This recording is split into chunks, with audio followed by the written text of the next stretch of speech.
అందరికీ నమస్కారం అండి. నేను ఒక విలేజ్లో వచ్చానండి. ఇవి తాటికాయలు. ఈ తాటికాయలు పళ్ళలాగా మారినాయి. వీటికి కోశాను తాటి చెక్కలు కోయటానికి. ఇగో 3 విత్తనాలు వచ్చినాయి. ఈ 3 విత్తనాలు మీకు కోసి ఉడకబెడతా. ఇవి ఉడకబెడితే కుక్కర్లో వేసి కొంచెం వాటర్ వేసి కొంచెం బెల్లం వేస్తే టేస్ట్ అనిపిస్తాయి. ఇవి తాటి చెక్కలు అంటారు. కోసే ప్రాసెసింగ్ చూపిస్తాను, ఇప్పుడు చూడండి.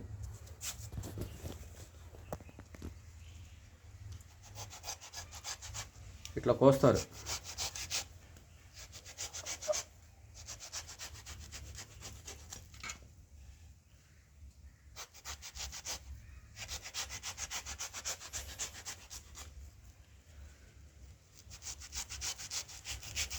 జాగ్రత్త కోసుకోవాలి, చేయి తెగుతాయి.